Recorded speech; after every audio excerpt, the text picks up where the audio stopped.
स्वागत आहे तुम्हा सगळ्यांचं आपल्या आर.पी. मराठी स्टोरीज या चॅनलमध्ये. तर कथेचा हा भाग समजून घेण्यासाठी मागचा भाग नक्की बघा. तर मागच्या भागात आपण पाहिलं होतं की वैदेही म्हणते आई ईशा आधीपासूनच हट्टी होती. आता तिची अवस्था आधीपेक्षाही जास्त बिघडली होती. सुजाताने थकलेला श्वास घेत स्वतःला सोफ्यावर झोकून दिलं. देवा, वैदेही, मला तुझ्या बाबांची खूप आठवण येते. ते नेहमी काही ना काही मार्ग काढायचे. तिला कसं सांभाळायचं हे त्यांना माहीत असायचं. पण आता मी पूर्णपणे हतबल झाले आहे. तिने कपाळावर हात ठेवला. मी तिच्यावर खूप प्रेम करते. ती माझी मुलगी आहे, पण ती मला अक्षरशः वेडी करून सोडेल. तिच्या या वागण्यामुळे माझी नोकरीसुद्धा जाऊ शकते. कधी रात्री, कधी दिवसा ती अचानक घरी येते, धमक्या देते आणि आता या बाळाबद्दल सुद्धा ती काही ठाम निर्णय घेऊ शकत नाही. कधी म्हणते ठेवायचं, कधी म्हणते नाही. सुजाता थकलेल्या आवाजात पुढे म्हणाली, मी माझ्या पहिल्या नातवाच्या आगमनाने आनंदी व्हायला हवं होतं, पण देवा, ती तर माझा जीवच काढतेय. वैदेहीच्या ओठांवर हलकीशी स्मित रेषा उमटली, कारण तिने नुकतंच ते वाक्य ऐकलं होतं जे तिचे बाबा नेहमी म्हणायचे. हे वाक्य तर अगदी नवीन आहे. विराज हलकसं हसला. पण इंटरेस्टिंग आहे, वैदेहीने हसत मृदू स्वरात सांगितलं. बाबा नेहमी असंच म्हणायचे, खास करून ईशाबद्दल. विराजने अलगद तिचा हात हातात घेत हलकासा दाबला. सुजाता सरळ बसली. बरं, आता ईशाला सोड. मला तुझ्याबद्दल सांग. अमोलने फारसं काही सांगितलंच नाही. फक्त एवढंच म्हणाला की तू आनंदात आहेस. खरंच आहेस ना? वैदेहीच्या चेहऱ्यावर सुंदर हास्य उमटलं. हो आई, मी आनंदात आहे, ती हलक्या आवाजात पुढे म्हणाली. आणि माझं लग्नही झालंय. अच्छा, मग राहणार कुठे? इथेच राहतेस का? हो. नाही. दोघेही एकाच वेळी बोलले आणि वैदेहीला हसू फुललं. मी आधी एक फ्लॅट घेतला होता, पण नंतर कळालं की तो सिद्धार्थ कुलकर्णीच्या कंपनीचाच आहे. मला काहीच माहिती नव्हतं. एक रात्री तो डुप्लिकेट चावीने घरात घुसला. ती काही क्षण शांत थांबली आणि शेखर कुलकर्णीने तर संपूर्ण घरात ऐकण्यासाठी रेकॉर्डिंग डिव्हाइस लावले होते. सुजाता अक्षरशः दचकली. काय?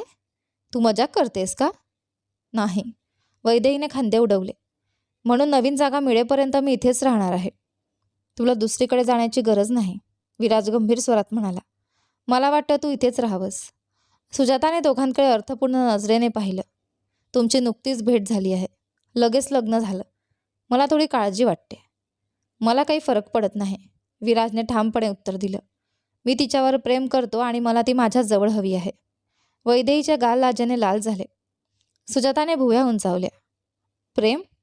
हे थोडं जास्त लवकर नाही का? वैदेहीने लगेच उत्तर दिलं. नाही, मी त्यांच्यावर प्रेम करते. सुजाताचा आवाज मऊ झाला. मी तुला दुखवायचा प्रयत्न करत नाहीये वैदेही, पण तू खूप काही सहन केलं आहेस आणि तुझं अलीकडचं वागणं तुझ्यासारखंच नाही आहे. तू नेहमी वादांपासून दूर राहायचीस. मला भीती वाटते की तू घाईत एखादा निर्णय तर घेत नाहीयेस ना? वैदेहीच्या डोळ्यात वेदना चमकल्या.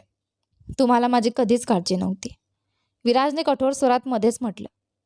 असं नाही आहे, सुजाता लगेच म्हणाली. मी नेहमीच दोघींची काळजी केली आहे, पण ईशाच्या या परिस्थितीमुळे तिच्याकडे जास्त लक्ष द्यावं लागलं. नाही, वैदेहीचा आवाज तुटला. तुम्ही नेहमी फक्त हेच पाहिलं की मी तिच्या विरोधात उभी राहू नये. वैदेही, मी तुमच्या दोघींसाठी सारखेच काळजी करते. मला तसं वाटत नाही. विराजने शांत पण कठोर आवाजात तिचं बोलणं थांबवलं. खोलीत अचानक शांतता पसरली. तो थोडा पुढे झुकला. मला वाटत नाही की तुम्ही इथे वैदेहीची काळजी म्हणून आलात.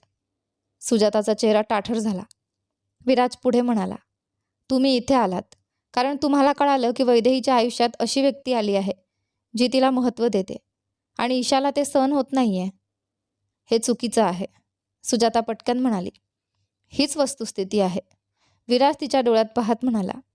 तुम्हाला नको आहे की वैदेही ईशापेक्षा जास्त आनंदी राहावी, कारण त्याचा अर्थ ईशा अजून जास्त बिघडेल आणि तुमच्या अडचणी वाढतील. वैदेही शांतपणे त्याच्याकडे पाहत होती. विराजने शेवटचं वाक्य अगदी स्पष्ट आणि ठाम आवाजात म्हटलं. तुम्ही इथे वैदेहीशी नातं जोडायला आलेल्या नाहीत. तुम्ही फक्त ही खात्री करायला आलात की ती आनंदात नाही, कारण जर ती खरंच आनंदी झाली तर तुमच्या आयुष्यात अजून जास्त अडचणी निर्माण होतील. तू चुकीचं आहेस, सुजाताने डोकं हलवत म्हटलं. मी फक्त वैदेहीला भेटायला आले होते आणि ती ठीक आहे का हे पाहायचं होतं. ईशा म्हणाली होती की काल ती काही ठीक दिसत नव्हती. विराज हलकासा अचानक हसला. त्याने मोबाईल बाहेर काढला. हे कालचे फोटो आहेत, जेव्हा वैदेही समारंभात आली होती. त्याने स्क्रीन तिच्यासमोर धरली. तुम्हाला ही आजारी वाटते का? सुजाताने फोटो पाहिला. फोटोत वैदेही हसत होती. तिच्या चेहऱ्यावर आत्मविश्वास झळकत होता आणि तिच्या बाजूला विराज उभा होता. सुजाताच्या चेहऱ्यावर नकळत हसू आलं. खूप सुंदर दिसतेस तू बाळा. थँक्यू आई, वैदेही हळूच म्हणाली. पण विराजने लगेच दुसरा फोटो दाखवला. आणि हा तो क्षण आहे. त्याचा आवाज अचानक कठोर झाला, जेव्हा तुमची दुसरी मुलगी तिचं संपूर्ण कुटुंब घेऊन वैदेही भोवती उभी राहिली होती. त्याने स्क्रीनकडे बोट दाखवलं. मी माझ्या सिक्युरिटी टीमवर रागावलो होतो, त्यांनी मध्ये का पडले नाहीत म्हणून. पण वैदेहीनेच त्यांना थांबवलं होतं. तो थोडा थांबला. पण या फोटोमध्ये तिचा चेहरा बघा. स्पष्ट दिसतंय की कोणत्या वेदनेतून जात होती. सुजाताने फोटो पाहिला, पण तिची नजर लगेच ईशावर गेली. ही काय घालून आली होती? विराजने खोल श्वास घेतला. पूर्णपणे अयोग्य कपडे, तो कटाक्ष टाकत म्हणाला. आणि तुम्ही पुन्हा तेच सिद्ध केलं. त्याचा आवाज गंभीर झाला. मी वैदेहीच्या वेदनांबद्दल बोलतोय आणि तुमचं लक्ष अजूनही ईशावरच आहे. सुजाता थोडी गोंधळली. मी फक्त आश्चर्यचकित झाले. मग तिने वैदेहीकडे पाहिलं. वैदेही, काय झालं होतं? तुम्हाला खरंच जाणून घ्यायचं आहे? विराजने लगेच विचारलं. हो, मला काळजी आहे. नाही, त्याने लगेच उत्तर दिलं. तितकी नाही जितकी तुम्हाला ईशाची आहे. हे बरोबर नाही, सुजाता कठोरपणे म्हणाली. विराजने वैदेहीच्या हातावर अलगद हात ठेवला. प्लीज, वैदेहीने हळू आवाजात म्हटलं. क्षणभर त्याचा चेहरा मऊ झाला, पण पुढच्या क्षणी तो पुन्हा ठाम स्वरात म्हणाला. माफ करा, पण मला हे सहन झालं नाही. त्याने सरळ सुजाताजींकडे पाहिलं. तुम्ही इथे वैदेहीसाठी आलेल्या नाहीत. तुम्ही हे पाहायला आलात की जर वैदेही आनंदात असेल तर ईशाला किती त्रास होईल. तू मर्यादा ओलांडतो आहेस, सुजाता रागाने म्हणाली. तू मला ओळखतही नाहीस. तुम्ही बरोबर म्हणताय. विराजचा आवाज शांत होता पण ताकद भरलेला. मी तुम्हाला ओळखत नाही. तो वैदेहीकडे वळला. पण मी या स्त्रीला ओळखतो. त्याने तिच्याकडे प्रेमाने पाहिलं. ही सर्वात मृदू मनाची व्यक्ती आहे, सर्वात प्रामाणिक, सर्वात जास्त प्रेम करणारी. तो हलकासा थांबला. तिचं हसू मला जगाचं धैर्य देतं. त्याच्या आवाजात वेदना मिसळल्या. मला कळत नाही ही इतकी मजबूत आणि सुंदर कशी बनली. तो सुजाताकडे पाहत म्हणाला.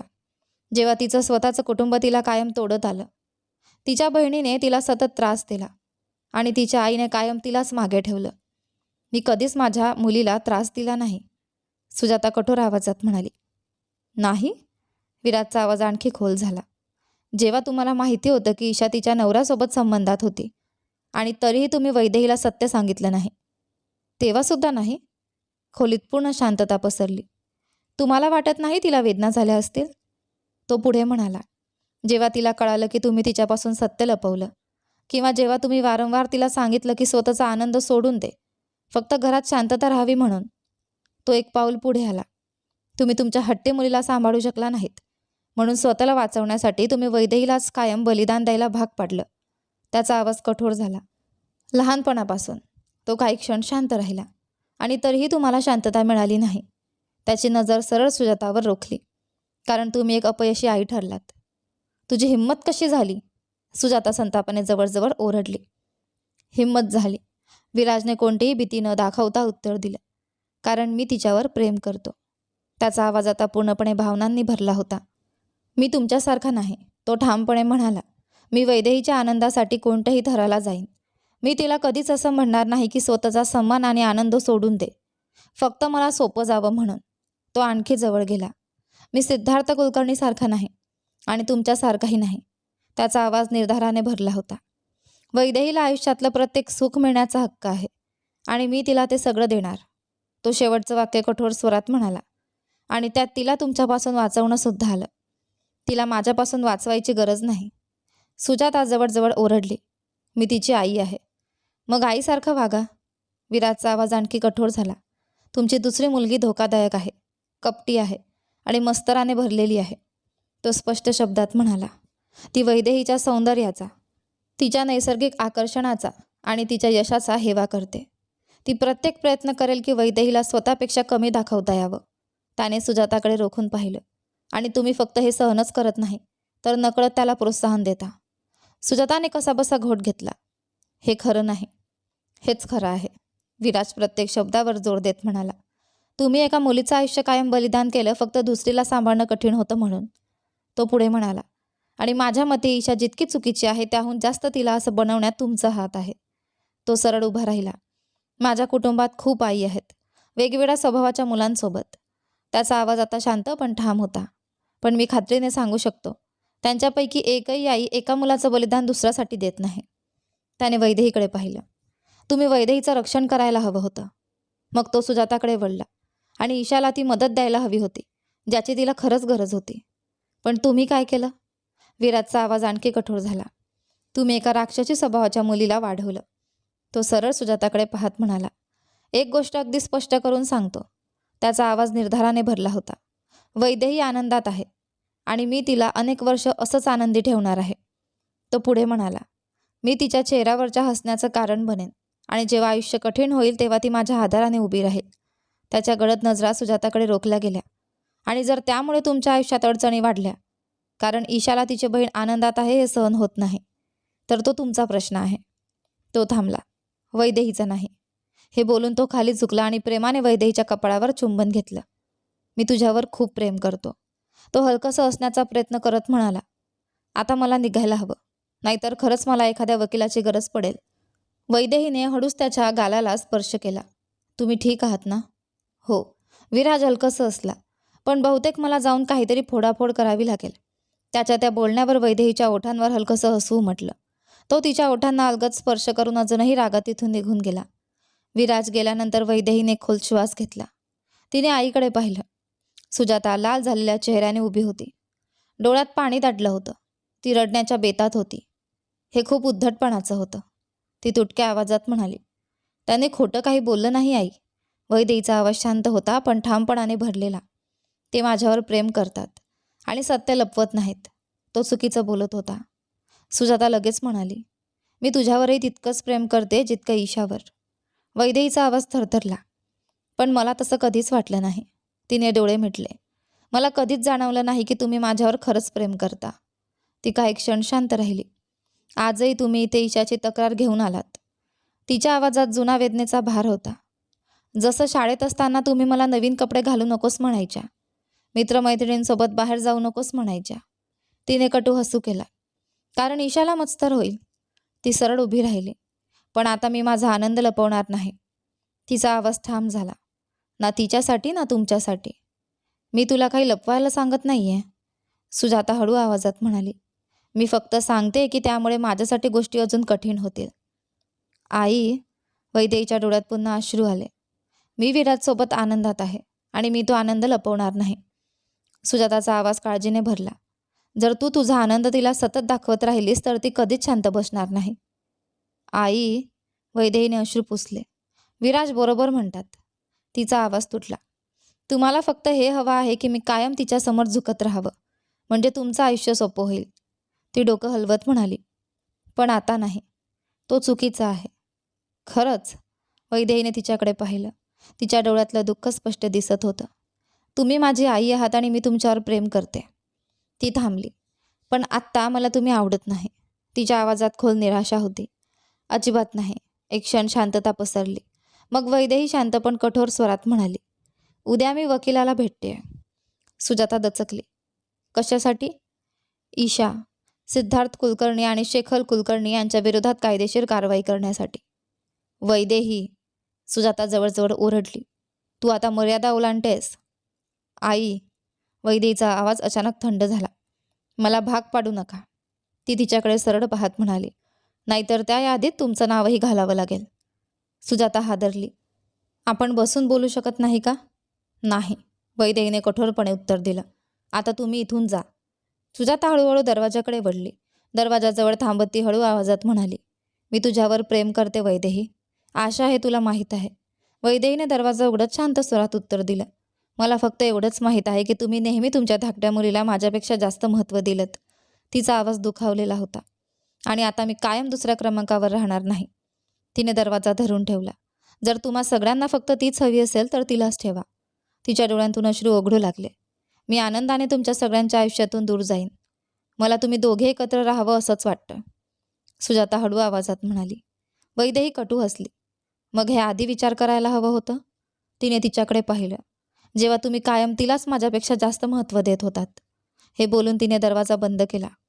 वैदेही काही क्षण दरवाजाला टेकून उभी राहिली आणि मग तिचे अश्रू अनावर झाले. संध्याकाळ उलटल्यानंतर वैदेहीच्या चेहऱ्यावर हलकीशी घाबरलेली स्मित रेषा उमटली. नाकातून हलकीशी हुंदक्यासारखे आवाज काढत ती अजून सावरत होती. तेवढ्यात रीनाने पुढे येऊन वैदेहीचे दोन्ही हात पकडले आणि तिला घट्ट मिठी मारली. ती आनंदाने तिला हलवत म्हणाली, अरे वा, हॅलो, कशी आहेस? मग असं तिच्याकडे पाहत म्हणाली, खरंच तू खूप सुंदर दिसतेस. आणि काल रात्री जे काही झालं त्यासाठी मला खूप वाईट वाटलं. सगळाच गोंधळ झाला होता ना? वैदेहीने हलकंसं डोकं हलवलं. त्यात तुमची काहीच चूक नव्हती. तिने लगेच माफी नाकारली. नाही, रीना नाटकीपणे म्हणाली, सगळं या मोठ्या मूर्खाची चूक होती. तिने विराजच्या डोक्यावर हलकीशी चापट मारली. याला विसर पडला की त्याच्या आयुष्यातली सर्वात महत्त्वाची व्यक्ती कोण आहे. हे ऐकून सगळे हलकेच हसू लागले. तेवढ्यात एना पुढे आली. तिने वैदेहीला प्रेमाने मिठी मारली. आम्ही त्या कुलकर्णी कुटुंबाच्या ड्रामामध्ये एवढे अडकलो की तुला वेळच देऊ शकलो नाही. ती अपराधीपणे म्हणाली, सॉरी वैदेही, आम्ही तुला निराश केलं. मग डोळा मारत हसले. पण आत्ता मी तुझी खरी मोठी बहीण बनणार आहे. तुझ्या स्वतःच्या बहिणीपेक्षाही चांगली. तिचं बोलणं ऐकून वैदेही थक्क झाली. ती काही क्षण फक्त डोळे मिचकावत त्यांच्याकडे पाहत राहिली. तेवढ्यात विराज पुढे आला. त्याने दोघींनाही आपल्या हातात घेत हलकंसं जवळ ओढलं. आमच्या कुटुंबात स्वागत आहे, तो हसत म्हणाला. इथले पुरुष थोडे तापट आहेत, पण बायका त्यांच्यापेक्षा अजून धोकादायक आहेत. सगळे हसून गेले. रीनाने वैदेहीच्या दोन्ही गालांवर प्रेमाने चुंबन घेतलं आणि तिला खुर्चीवर बसवलं. हिची काळजी घ्या, तिने विराजकडे बोट दाखवत म्हटलं. हिला पाहिलं की मला तुमच्या बाबांची आठवण येते. वैदेही हळूच हसली. मला वाटतं तुम्ही सगळ्यांनी स्वतःला खूप छान सांभाळलं आहे. इतक्या प्रेमाने, इतके एकत्र. हे ऐकताच सगळे अचानक विराजकडे पाहू लागले आणि वैदेहीला लगेच समजलं इथे काहीतरी महत्त्वाचं तिच्यापासून लपवलं गेलं आहे. तिने भुवया उंचावल्या. मी काय मिस केलं? विराजने खोकत नजर चुकवली. मी काहीच केलं नाही. मग त्याने आई आणि बहिणीकडे बोट दाखवलं. फक्त यांना थोडा राग आला. तो थांबला. जेव्हा शेखर कुलकर्णीने असं म्हटलं की तो नकल करत म्हणाला, माझा तुझ्याशी फार संबंध नाही, कारण तू लवकरच पुन्हा आमच्या घराची सून होणार आहेस. काय? वैदेहीने कपाळावर हात मारला. रीनाजींनी खांदे उडवले. आम्ही बारजवळ उभे होतो. तो फारच दुःखी चेहरा करून आला होता. ती उपहासाने म्हणाली, कोणीतरी त्याच्या नव्या सुनेचं कौतुक केलं होतं. अर्थातच खोटं कौतुक. सगळे हसू लागले. मग तो भडकला. ती पुढे म्हणाली, तो म्हणाला सिद्धार्थने चूक केली आहे, पण तो सगळं सुधारेल. लवकरच सगळं पूर्वीसारखं होईल आणि तू पुन्हा एका चांगल्या पुरुषासोबत दिसशील. वैदेहीने डोळे मिटले. देवा, ती पुटपुटली. हे लोक मला शांत का सोडत नाहीत? कारण तू खूप खास आहेस. रीना प्रेमाने हसत म्हणाली. मग आई, म्हणजे रीनाजी, त्याला म्हणाल्या की तू अगदी योग्य पुरुषासोबत आहेस. ती हसत पुढे म्हणाली, आणि पुढच्या कौटुंबिक कार्यक्रमात सगळ्यांना दाखवणार आहोत, कारण तू विराजची परफेक्ट जोडी आहेस, आमच्या घरची सून. आणि शेखर कुलकर्णीला हे अजिबात आवडले नाही. एना मध्येच म्हणाली, तो म्हणाला तू खूप हुशार आहेस. तुमच्यासारख्या लोकांनी तुमच्या मर्यादेत राहावं. वैदेही धक्क्याने त्यांच्याकडे पाहत राहिली. रीना लगेच पुढे म्हणाली. मग रीनाजींनी त्याला खडसावलं. तिच्या चेहऱ्यावर अभिमान झळकत होता. त्यांनी स्पष्ट सांगितलं की जगातली सगळी संपत्ती जरी दिली तरी माझी सून त्या फसव्या माणसाकडे परत जाणार नाही, ज्याने स्वतःच्या मेहुणीशी संबंध ठेवले. वैदेहीचे डोळे मोठे झाले. नाही, खरंच? हो, रीना अभिमानाने म्हणाली. आणि मग आईने त्याच्या अंगावर सरळ वाईनच फेकली. काय? वैदेही अक्षरशः थक्क झाली. रीना निश्चिंतपणे म्हणाली, तो त्यालाच पात्र होता. विराज हसू लागला. म्हणूनच आम्ही फारसे अशा कार्यक्रमांना जात नाही. तो खांदे उडवत म्हणाला, आम्ही त्या जुन्या श्रीमंत लोकांमध्ये फार मिसळत नाही. आमच्यात इतकी क्लास नाही बहुतेक. आणि मग मी त्याला सांगितलं. एना खोडकर हसत म्हणाली, त्याचा महागडा सूट ड्रायक्लीन करून बिल विराजकडे पाठव. विराज ते त्याच्या सेव्हरल पॅकेजमध्ये घालेल. हे ऐकून सगळे मोठ्याने हसू लागले. वैदेही खुर्चीला टेकून अवाक झाली. देवा, ती डोकं हलवत म्हणाली, तुम्ही लोकांनी खरंच काहीच सोडलं नाही. बिलकुल नाही. रीनाने डोळा मारला. माझ्या कुटुंबाविरुद्ध आलात तर उत्तर मिळणारच. तिने ग्लास उचलला. आणि आता तू आमच्या कुटुंबाचा भाग आहेस. वैदेहीचे गाल पुन्हा लाल झाले. थँक्यू, ती हळू आवाजात म्हणाली. अगं, हे तर माझं कर्तव्य होतं. रीना हसली. मला कधीच समजलं नाही. काही बायका आपल्या नवऱ्याच्या प्रत्येक चुकीकडे डोळेझाक करून कशा उभ्या राहतात. ती नाक मोडत म्हणाली, माझा नवरा जर मला लाज वाटेल असं काही करेल ना, तर मी त्याला लगेच सरळ करेन. वैदेही मोठ्याने हसली. खरंच? सुदैवाने विराज मिश्किल हसत म्हणाला, माझ्यात एवढी अक्कल आहे की मी अशा मूर्खपणा करणार नाही. त्याने शांतपणे ग्लासातून घोट घेतला. आमच्याकडे कदाचित पिढीजात संपत्ती नसेल, तो वैदेहीकडे पाहत म्हणाला, पण आमच्याकडे तत्त्व आहेत, माणुसकी आहे, प्रेम आहे. त्याचा आवाज किंचित कठोर झाला. तुझ्या आधीच्या सासरच्यांसारखं नाही. मला अजूनही विश्वास बसत नाही. विराज अजूनही रागाने म्हणाला, त्याने तुझ्या अपार्टमेंटमध्ये रेकॉर्डिंग डिव्हाइसेस लावले होते? हे नेमकं काय प्रकरण आहे? एना आश्चर्याने म्हणाली, तो नेहमीच इतका विचित्र होता का, की हे नवीन आहे? वैदेही काही क्षण अस्वस्थ झाली. मग हळू आवाजात बोलायला लागली. जेव्हा मी पहिल्यांदा सुमनजींना भेटले होते तेव्हा घरी जाऊन मी माझ्या भावाला अमोलला सांगितलं होतं की मला सिद्धार्थबद्दल काहीतरी बरोबर वाटत नाही. ती थोडी थांबली, कारण त्याचे बाबा शेखर कुलकर्णी खूपच विचित्र वाटायचे. तिच्या चेहऱ्यावर अस्वस्थता उमटली. ते माझ्याकडे खूप विचित्र नजरेने बघायचे. ती शांतपणे पुढे म्हणाली, पण सिद्धार्थला काहीच जाणवलं नाही, किंवा कदाचित त्याने मुद्दाम दुर्लक्ष केलं. वैदेहीच्या आवाजात जुन्या आठवणींचं ओझं होतं. मी अनेक वर्ष त्यांच्या कुटुंबासोबत बाहेर जायचे आणि त्या सगळ्या काळात मी त्यांना दुसऱ्या कुठल्या बाईकडे पाहताना पाहिलंच नाही. तिने हलकंसं डोकं हलवलं. म्हणून मला वाटलं कदाचित मीच जास्त विचार करते. ते कधी कोणाशी फ्लर्ट करत नव्हते. ती पुढे म्हणाली, पण एका 9 वर्षाच्या पार्टीत त्यांनी खूप दारू प्यायली होती. तिने ओठ चावले. पूजेनंतरच्या सजावटीखाली उभं असताना त्यांनी मला किस करण्याचा प्रयत्न केला. टेबलवर अचानक शांतता पसरली. एकदा फॅमिली डिनरमध्ये तिचा आवाज अजून मंद झाला. त्यांनी टेबल खालून माझ्या गुडघ्यावर हात ठेवला. ती अस्वस्थपणे म्हणाली. नंतर माफी मागितली आणि म्हणाले त्यांना वाटलं सुमनजी त्यांच्या बाजूला बसले आहेत. एनाच्या चेहऱ्यावर किळस उमटली, पण वैदेही अजून थांबली नाही. एकदा आम्ही सगळे गोव्याला गेलो होतो, ती आठवत म्हणाली. मला आणि सिद्धार्थला माहीतच नव्हतं की त्या आमच्या स्वीटमध्ये आहेत. तिच्या चेहऱ्यावरचा रंग उडाला. मी आणि सिद्धार्थ एकांतात होतो, ती लाजत आणि अस्वस्थपणे म्हणाली. आणि ते सोफ्यावर बसून आम्ही संपेपर्यंत वाट बघत होते. सगळे स्तब्ध झाले. ते पूर्ण नशेत होते. ती हळू आवाजात म्हणाली. जेव्हा सिद्धार्थने विचारलं, तुम्ही काय करताय? ती कटू हसली. ते म्हणाले, चुकीच्या रूममध्ये आलो. आणि मग? ती नाखुश चेहऱ्याने म्हणाली. मस्करी करत म्हणाले, सिद्धार्थला काही येत नाही. एकदा या म्हाताऱ्याला संधी दे, म्हणजे कुलकर्णी पुरुष काय करू शकतात ते कळेल. काय? विराज जवळजवळ ओरडलाच.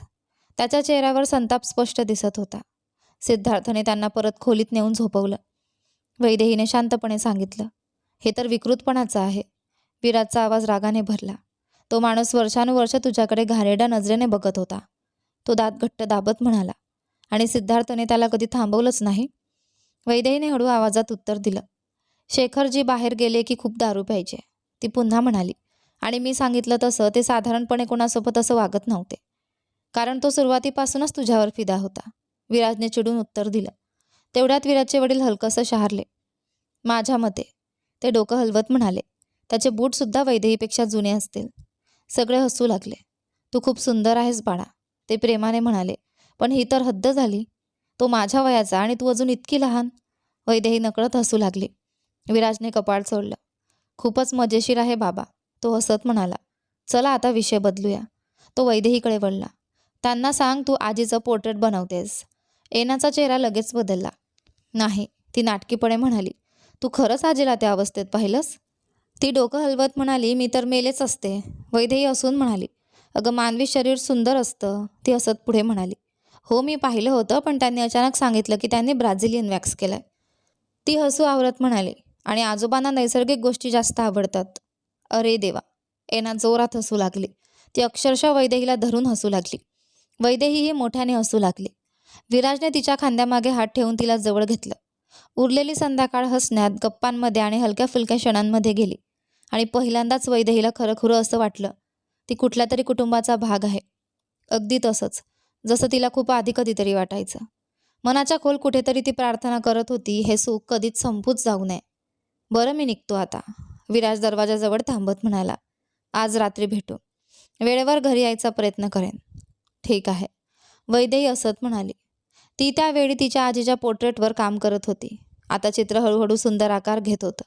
तिने आधी अनेक स्केचेस बनवले होते, ड्राफ्ट तयार केले होते. ते चित्र आता जवळजवळ जिवंत वाटू लागलं होतं. तिने मागे वळून विराजकडे पाहिलं. वैदेही असून लोटपोट झाली. तो गेल्यावर ती पुन्हा तिच्या चित्राकडे वळली. ती पूर्णपणे कामात हरवली होती. मागून अचानक पावलांचा आवाज आला आणि ती दचकली.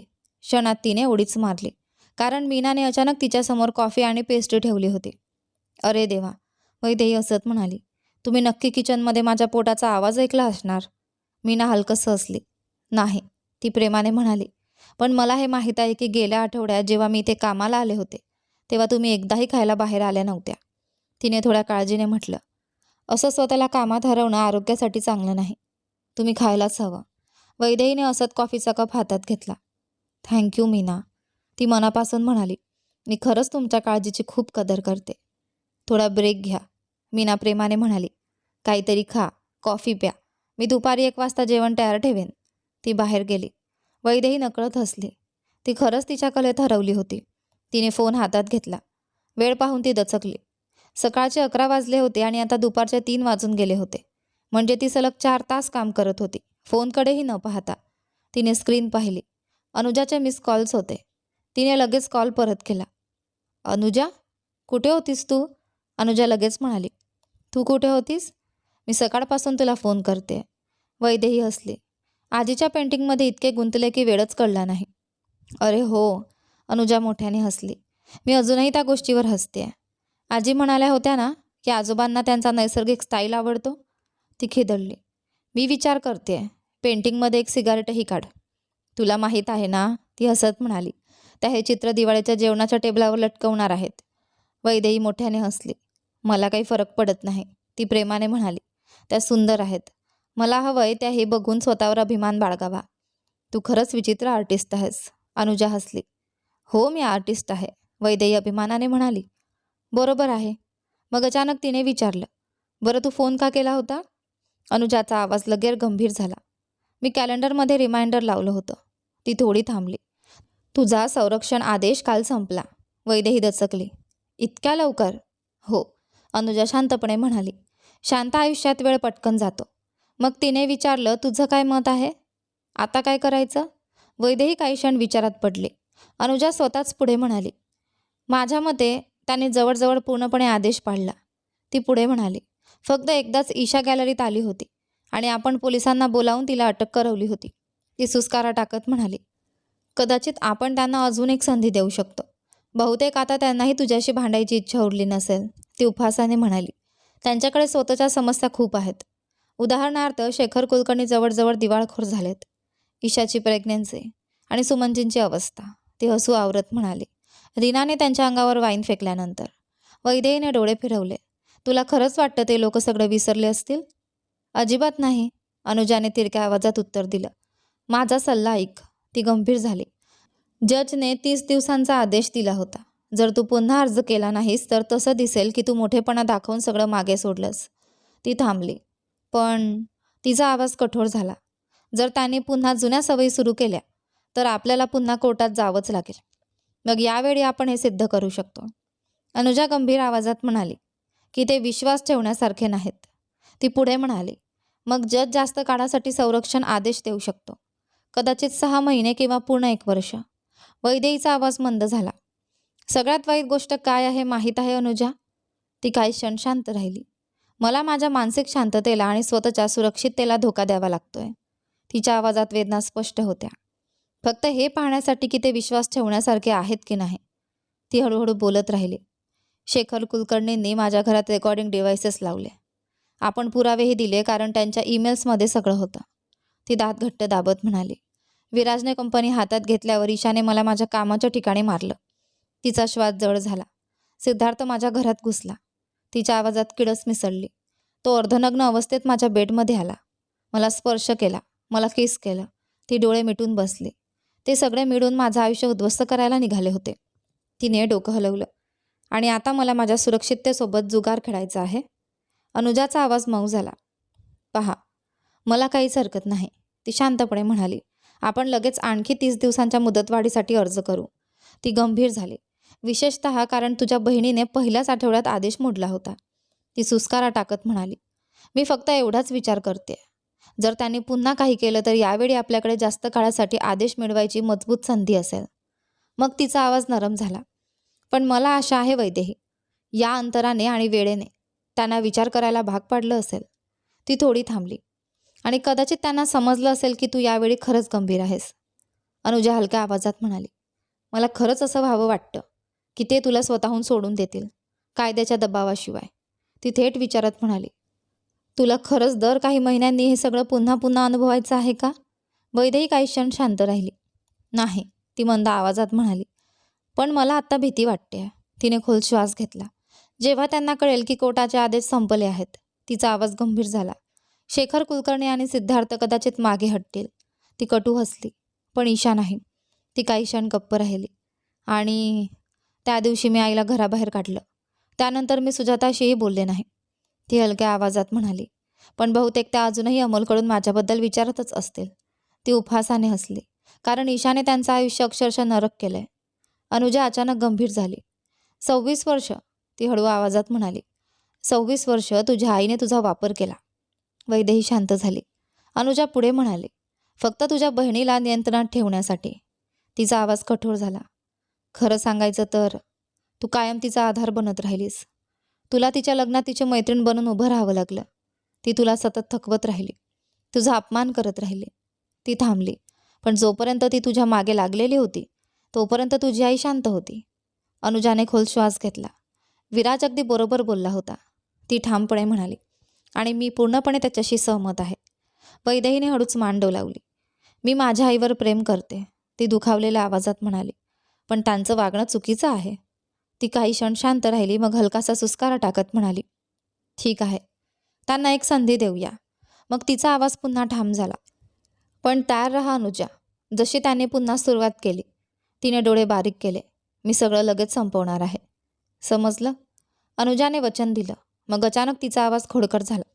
बरं आत्ता मला सांग, प्राजक्ता काय म्हणत होती? ती हसत म्हणाली. तू तुझ्या माणसाचं पेंटिंग काढणार आहेस? त्याचं शिल्प बनवणार आहेस? वैदेही खळखळून हसले. हो, ती मिश्किलपणे म्हणाली. पण कॅनव्हासवर नाही. म्हणजे? अनुजा मोठ्याने हसली. वैदेहीही खिदळली. कॅनव्हासवर सुद्धा, ती थोडी लाजत म्हणाली. पण तिला अचानक आठवलं. आठवतंय का, त्या आर्ट शोच्या रात्री माझी प्रोफेसर आली होती? हो, त्याने मस्करीत सांगितलं होतं. ती हसू आवरत म्हणाली की मी विराजलाच कॅनव्हास बनवून रंगवावं. ती उत्साहाने पुढे म्हणाली. काल गॅलरीमधून माझी डिलिव्हरी आली आहे. मी सगळं घरी आणलंय. आज दुपारी सेटअप करणार आहे. ती खिदळली. पहिले मोठी शीट अंथरणार, मग खाण्यायोग्य रंग आणि ते सगळे रंग त्याच्या अंगावर वापरणार. अनुजा अक्षरशः हसून लोळायला लागली. तुला वाटतं तो तयार होईल? त्याला व्हावंच लागेल, वैदेही खोडकरपणे म्हणाली. त्याने माझी कोकोनट पाय खाल्ली होती. अनुजा मोठ्याने हसली. बस, मला अजून काही ऐकायचं नाही. ऐकू नकोस, वैदेही हसली. पण मला हा प्लॅन विसरायचा नाही, ती उत्साहाने म्हणाली. माझ्याकडे शीट आहे, ब्रशेस आहेत, रंग आहेत. मी माझे 2 सर्वात मोठे छंद एकत्र करते. ती खोडकरपणे हसली. आणि जर आपण रंगांमध्ये खूप वेडे झालो, ती डोळा मारत म्हणाली, तर कदाचित मी त्याला भिंतीवरही ठसे उमटवायला लावेन. अरे देवा, अनुजा जोरात हसू लागली. तू वेडी आहेस. हो, वैदेही मोठ्याने हसले. आणि त्यालाही मी अशीच आवडते. आज रात्री भरपूर मजा कर, अनुजा हसत म्हणाली. आणि मला सगळं ऐकायची खूप उत्सुकता आहे, ती खोडकरपणे म्हणाली. शुक्रवारी आपली वाईन नाईट आहे. विराज कामासाठी शहराबाहेर जाणार आहे. मी तयार आहे, ती हसली. आणि प्राजक्तासुद्धा असेल. कॉल संपताच वैदेहीच्या मनात पुन्हा एकदा एक उबदार भावना उमटली. तिच्याकडे खरंच जगातल्या सगळ्यात चांगल्या मैत्रिणी होत्या. विराज मेहता घरी दाखल झाला तेव्हा त्याला लगेचच जाणवलं की आज तो खूप उशिरा आला होता. रात्रीच्या 9 वाजून गेले होते आणि त्याने वैदेहीला सांगितलं होतं की तो संध्याकाळी 6 वाजेपर्यंत परत येईल. 7 वाजता त्याने वैदेहीला मेसेज केला होता. सॉरी, शक्य तितक्या लवकर पोहोचायचा प्रयत्न करतोय. पण तिच्याकडून कोणतंच उत्तर आलं नव्हतं. घरात अजूनही काम करणारी बाई दिसताच तो भुवया उंचावत म्हणाला. मीना, तुम्ही अजून इथेच आहात? हो सर, ती थोडी घाबरत म्हणाली. वैदेही मॅडमनी मला त्यांचं मॉडेल बनवलं होतं. त्या त्यांच्या कामात इतक्या गुंग होत्या की वेळेचं भानच राहिलं नाही. मी त्यांना दुपारच्या जेवणासाठी बोलावलं तेव्हा त्या खूप खुश होत्या, ती हसत पुढे म्हणाली. थोड्या चिंतेतही दिसत होत्या पण आनंदी होत्या. त्यांनी सांगितलं की तुमच्या आजींच्या फोटोने त्यांना खूप प्रेरणा दिली. त्या भारतीय स्त्रियांच्या सौंदर्यावर एक आर्टवर्क तयार करायचं म्हणत होत्या आणि तुम्हाला उशीर होणार होता म्हणून त्यांनी माझं स्केच बनवलं. तुम्हाला कळणारही नाही असं म्हणाल्या. विराजने आश्चर्याने डोळे मोठे केले. तुम्हाला पोज द्यायला लावलं त्यांनी? हो सर, ती हसली. तिचं ते निरागस हसू एखाद्या तरुण मुलीसारखं वाटत होतं आणि ते पाहून विराजच्या चेहऱ्यावर नकळत स्मित उमटलं. मी थोडी घाबरले होते पण खूप आनंदही झाला. वैदेही मॅडम जे काही बनवतील ना ते नक्कीच सुंदर असेल. बरं, विराज हलकंसं हसला. सर आता मी निघते. तुम्हाला भूक लागली असेल तर जेवण फ्रीजमध्ये ठेवलंय आणि वैदेही मॅडम सनरूममध्ये साफसफाई करत आहेत. ठीक आहे, गुड नाईट. तिला निरोप देऊन विराज आत आला. हसू आवरण्याचा प्रयत्न करत त्याने बॅग काउंटरवर ठेवली. फ्रीज उघडून पाण्याची बाटली काढली आणि प्लेटमधले काही मटणाचे तुकडे हातात घेतले. एक घोट पाणी पिऊन तो आपल्या प्रेयसीला शोधायला निघाला. तो सनरूममध्ये शिरला तेव्हा वैदेही हात टॉवेलने पुसत होती. हॅलो वैदेही. तिने वर पाहिलंच नाही. मला उशीर झाला. सॉरी. तुम्हाला सॉरी म्हणायची गरज नाही, ती अगदी हलक्या आवाजात म्हणाली. तुम्ही कामात व्यस्त होता. मला समजतं. तुमचं कामच तसं आहे. वेळेवर निघणं नेहमी शक्य होत नाही. ती जबरदस्ती हसली. काही मोठी गोष्ट नाही. पक्का ना? हो, अगदी पक्का. विराजने तिच्याकडे नीट पाहिलं. मग माझ्याकडे बघत का नाही आहेस? ती पापण्या मिचकावत त्याच्याकडे पाहू लागली. बघते आहे ना? ती लगेच बोलू लागली. फक्त खोलीत काही राहिलं नाही ना ते पाहत होते. मी आणि मीना वस्तू जागच्या जागी ठेवत होतो. ती न थांबता पुढे म्हणाली. तुम्हाला माहिती आहे का, मीनाला 6 नातवंड आहेत. ती माझ्यासाठी घरचं जेवण घेऊन आली होती. मग तिने तुमच्या आजींच्या फोटोची खूप स्तुती केली आणि मग मी तिला पोच द्यायला तयार केलं माझ्या स्केचसाठी. ती थोडी उत्साहाने म्हणाली, मी विचार करते. माझी मैत्रीण अनुजाच्या आईलाही विचारावं. कदाचित तुमची आई रीनाजी पण तयार होतील. विराजने आश्चर्याने तिच्याकडे पाहिलं. आईलाच विचारू शकतेस. ओके, मी नक्की विचारेन. ती एक शीट उचलून ठेवू लागली. बरं, आता मी अंघोळ करून झोपायला जाणार आहे. आज खूप दमले आहे मी. पूर्ण दिवस रंगांमध्ये माखलेली होते. एक क्षण थांबून ती त्याच्या जवळून पुढे निघू लागली. तेवढ्यात विराजने तिचा खांदा पकडला आणि तिला हलकेच स्वतःकडे ओढलं. आज मॅडमकडून एक किसही मिळणार नाही का? सॉरी विराज, ती पटकन म्हणाली. मी सगळी रंगात माखले आहे. तिने घाईघाईने त्याच्या ओठांना हलकासा स्पर्श केला आणि लगेच मागे सरकली. पुढच्या क्षणी ती जिन्याकडे निघून गेली. विराज तिथेच उभा राहिला, पूर्णपणे गोंधळलेला. हे स्पष्ट होतं की वैदेही त्याच्यावर नाराज होती, पण नेमकं कोणत्या गोष्टीवर हे मात्र त्याला अजिबात समजत नव्हतं. गेल्या काही दिवसात त्यांच्यातील संवाद खूप सुंदर झाला होता. नातं अधिक जवळचं, अधिक मोकळं झालं होतं आणि आता वैदेही काही न सांगता निघून गेली होती. विराज हळूच कॅनव्हासजवळ गेला आणि दिवसभर ती ज्या चित्रांवर काम करत होती ती एक एक करून पाहू लागला. वेगवेगळ्या पेंटिंग्स एकाच वेळी तयार होत होत्या. तिच्या कामातील बारकावे, रंगांवरचं नियंत्रण आणि कौशल्य पाहून त्याच्या मनात नकळत अभिमान दाटून आला. ती तिच्या कलेत पूर्णपणे हरवून जायची आणि तिची हीच गोष्ट विराजला सर्वात जास्त आवडायची. तेवढ्यात त्याची नजर दरवाजाजवळ ठेवलेल्या एका बॉक्सवर पडली. काल ती आर्ट गॅलरीतून घेऊन आली होती तोच बॉक्स. तो खाली वाकला, वर ठेवलेली मोठी शीट बाजूला केली आणि एक रंगाचा डबा हातात घेतला. लेबल वाचताच त्याच्या कपाळावर आठ्या पडल्या. खाण्यायोग्य रंग. म्हणजे असे रंग जे खाऊ शकत होते? हे काय आहे आणि याची गरज कशासाठी? तो स्वतःशीच पुटपुटला. थोडासा विचित्र चेहरा करत त्याने एक डबा परत ठेवला आणि बाकीचे डबे उचलून पाहू लागला. प्रत्येक रंग खाण्यायोग्य होता. वेगवेगळ्या रंगाचे किमान 20 डबे होते. बाजूलाच 7 ब्रश ठेवलेले होते आणि अचानक त्याच्या मनावर जणू एखादं ओझं कोसळलं. ओह, त्याने कपाळावर हात ठेवला. म्हणजे हा होता वैदेहीचा माझ्यासाठी सरप्राईज. आज तिने त्याला लवकर घरी यायला म्हणूनच सांगितलं होतं. ती त्याच्यासाठी काहीतरी खास करणार होती. चायला, माझ्यामुळे सगळं बिघडलं, तो हळू आवाजात म्हणाला आणि सगळे डबे पुन्हा व्यवस्थित ठेवून दिले. एक खोल श्वास घेत त्याने डोळे मिटले. ती बहुतेक त्या रंगांसोबत एखादी खास संध्याकाळ घालवायची तयारी करत होती आणि तो तब्बल 3 तास उशिरा येऊन सगळंच खराब करून बसला होता. म्हणूनच ती नाराज होती. विराज परत किचनमध्ये आला. बाटली धुवून जागेवर ठेवली. पण खरं तर तो फक्त वेळ घालवत होता. घरातल्या खोल्या तपासल्या, लाईट बंद केले, मुख्य दरवाजा व्यवस्थित लॉक आहे का ते पाहिलं आणि मग अगदी सावकाश पायऱ्या चढू लागला, जसं तो लहानपणी करायचा, जेव्हा त्याला कळायचं की आई त्याच्यावर रागावले आहेत आणि आता उत्तर द्यावंच लागणार आहे. तो खोलीत शिरला. बाथरूममधून पाण्याचा आवाज येत होता, पण रागाचा जोर, नाराजीचा स्वर किंवा चिडचिड काहीच जाणवत नव्हती. तो हळूच बाथरूमच्या दाराजवळ आला. काचेच्या शॉवर कॅबिनमधून वैदेहीची धूसर आकृती दिसत होती. विराज काही क्षण तिथेच शांत उभा राहिला. तिला पाहिलं की तो प्रत्येक वेळीप्रमाणे आजही हरवून जायचा.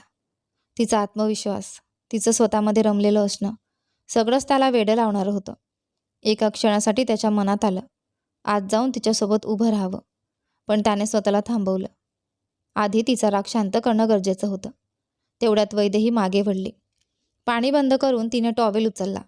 थोड्या खटार आवाजात ती म्हणाली, लपून बघणं चांगली सवय नाहीये मिस्टर विराज मेहता. विराजच्या लक्षात लगेच आलं. तिचं हसू ओठांवर होतं पण डोळ्यांपर्यंत पोहोचत नव्हतं. मी चूक केली ना, तो शांतपणे म्हणाला. क्षणभर तिचा हात थांबला. मग तिने टॉवेल व्यवस्थित गुंडाळला आणि आरशासमोर उभी राहत म्हणाली, नाही विराज, तू काही चूक केली नाहीस. ती टूथब्रशवर पेस्ट लावत पुढे म्हणाली. तू कामात होतास. मला माहीत आहे तू कुठे होतास आणि काय करत होतास. मी समजू शकते. ती हलकीशी सुस्कारा टाकत म्हणाली. मी स्वतःलाच समजावत होते. मग नाराज का आहेस जानू? वैदेहीने हलकेसे खांदे उडवले. फार रागावलेली नाही आहे. ती आरशातून त्याच्याकडे पाहत म्हणाली. मी ते खाण्यायोग्य रंगांचे बॉक्स पाहिले आहेत. विराज थोडा गोंधळून तिच्याकडे पाहू लागला. तिच्या ओठांवर यावेळी थोडंसं खरं हसू उमटलं. आता तुला माहितीच झालंय ना? ती हळू आवाजात म्हणाली. कधीतरी एखाद्या रात्री तू माझ्यासोबत रंगांमध्ये हरवणार आहेस. पण आज तुला रंगांमध्ये हरवायचं होतं ना आपल्याला? हो. वैदेही हलक्या आवाजात म्हणाली. पण मी काही लहान मुलगी नाहीये. प्लॅन बदलू शकते. त्याऐवजी मी मीनाला मॉडेल बनवलं. काही फार मोठी गोष्ट नाही. विराजने तिच्याकडे संशयाने पाहिलं. मग असं का वाटतंय की मोठी गोष्ट आहे? तू नाराज आहेस? वैदेही अचानक चिडून पडली. विराज, प्रत्येक गोष्ट तुझ्याभोवती फिरत नाही की मी कायम तुझ्यावरच रागावलेली असेन. ती बोलता बोलता चिडचिडीतपणे हाताने काउंटरवर जोरात आपटलं आणि लगेचच तिच्या चेहऱ्यावर पश्चाताप उमटला. सॉरी, ती लगेच म्हणाली. माझा तसा अर्थ नव्हता. विराज शांत स्वरात म्हणाला. माझीच चूक झाली ना? तू काही चूक केली नाहीस, वैदेही हळू आवाजात म्हणाली. जर मी खरंच रागावले असते तर तुला सरळ सांगितलं असतं. मी रागावलेली नाहीये. मग नेमकं काय झालंय? तो तिच्या जवळ येत म्हणाला. त्याने हलकेच तिचे खांदे धरले आणि तिला स्वतःकडे वळवलं.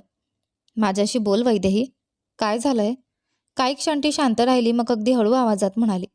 मलाच कळत नाही. तिने खोल श्वास घेतला. फक्त मन खूप अस्वस्थ वाटतंय. विचित्र मूड आहे. ती थोडी थांबली. आज अनुजाचा फोन आला होता. तिचा आवाज मंद झाला.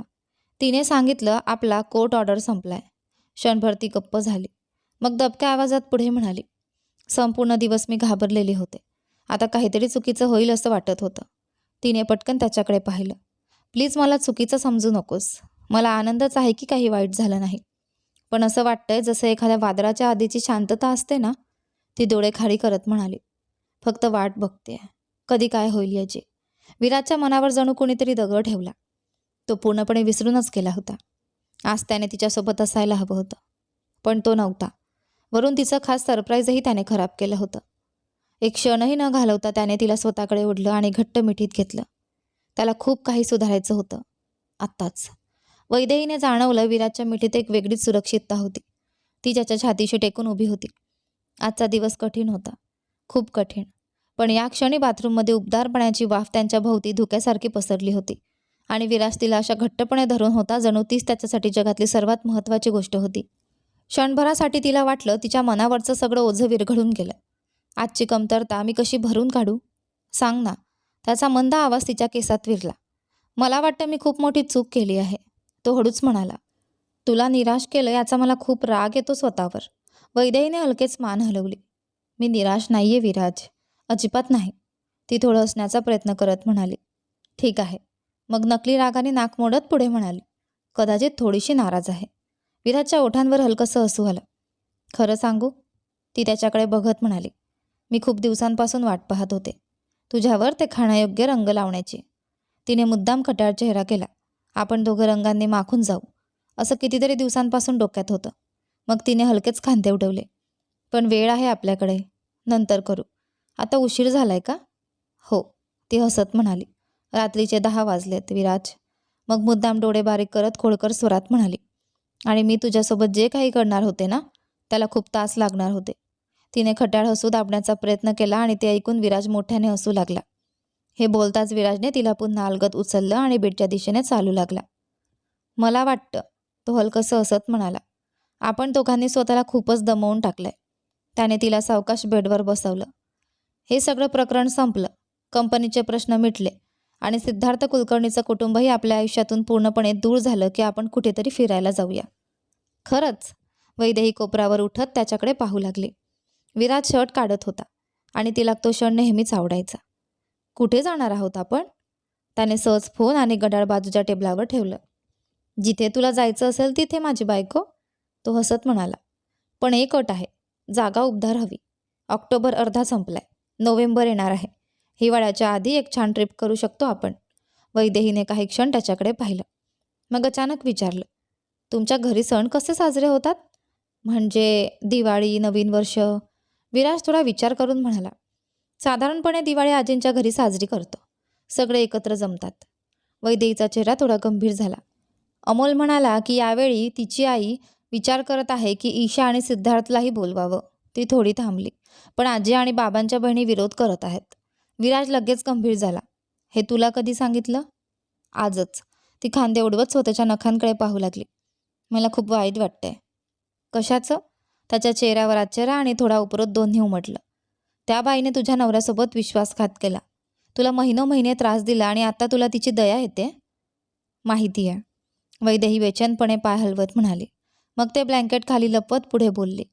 पण ती माझ्या आजींचीही नात आहे आणि तिचं बाळ. तिने सुस्कारा टाकला. सगळे ईशावर रागावलेत.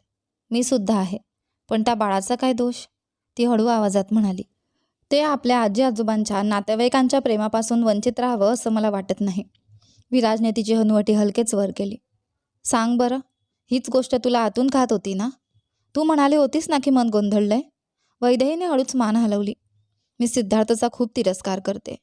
ईशालाही कदाचित कधी माफ करू शकणार नाही. ती थांबली. पण ती 6 महिन्यांची गरोदर आहे. एक नवीन बाळ या जगात येणार आहे. मी त्यांच्यापासून दूर राहू शकते, पण त्या मुलाचं नात्यांपासून तुटणं मला नकोय. विराज तिच्या बाजूला येऊन झोपला आणि तिला जवळ ओढत म्हणाला. मग तू नेमकं काय करणार आहेस? खरंच त्यांच्यासोबत बसशील? जणू काही घडलंच नाही अशा प्रकारे. वैदेही अत्पलपणे हसली. मी आयुष्यात पुढे गेले विराज. ती त्याच्याकडे प्रेमाने पाहत म्हणाली. मी तुझ्यासोबत खूप आनंदी आहे. आता ते मला दुखावू शकत नाहीत. जर आजीसाठी आत्यांसाठी कधीमध्ये एकत्र बसावं लागलं तर मी ते करेन. अमोलने तुला काही सांगितलं? नाही, ती म्हणाली. तो स्वतःच रागावलेला आहे. त्याचं म्हणणं होतं की ईशाने सिद्धार्थच्या कुटुंबाकडेच राहावं. ती थोडी थांबली. पण सुमनजी म्हणाल्या ते बहुतेक आता छोट्या घरात राहत आहेत, म्हणून विचारलं की त्या आजींकडे येऊ शकतात का? विराजने लगेच ठामपणे डोकं हलवलं. कधीच नाही. त्याचा आवाज कठोर झाला. तू शेखर कुलकर्णीच्या जवळसुद्धा जाणार नाहीस. अजिबात नाही. तो अर्धा गंभीर अर्धा चिडून म्हणाला. गरज पडली तर मी तुला या बेडला बांधून ठेवेन आणि संपूर्ण घर लॉक करेन. वैदेहीने त्याच्याकडे रोखून पाहिलं. विराज, नाही. तो लगेच गंभीर झाला. मी तुला सांगितलं होतं ना, त्यांच्या कम्प्युटरमध्ये आपल्याला काय सापडलं? त्याचा जबडा घट्ट झाला. तुझ्यासाठी वेगळी फाईल बनवली होती त्याने. वैदेहीचा चेहरा बदलला. तुझ्या सासऱ्याने. तू सिद्धार्थसोबत लग्नात असताना, घरात झोपलेली असताना तुझे फोटो काढले होते. त्याचा आवाज रागाने जड झाला. गुपचूप. तुझ्या नाईट ड्रेसमधले फोटो. तो काही क्षण थांबला. IT टीम म्हणाली ती फाईल त्याच्या कम्प्युटरवर सर्वात जास्त उघडली जाणारी होती. विराजचा राग स्पष्ट दिसत होता. माहिती आहे का तो त्या फोटोंचा कशासाठी वापर करत होता? वैदेही काही क्षण शांत राहिली. मग हळू आवाजात म्हणाली. माहिती आहे. हे जाणून खूप विचित्र वाटलं की त्याने माझे फोटो जपून ठेवले होते. विचित्र नाही. विराजचा आवाज कठोर झाला.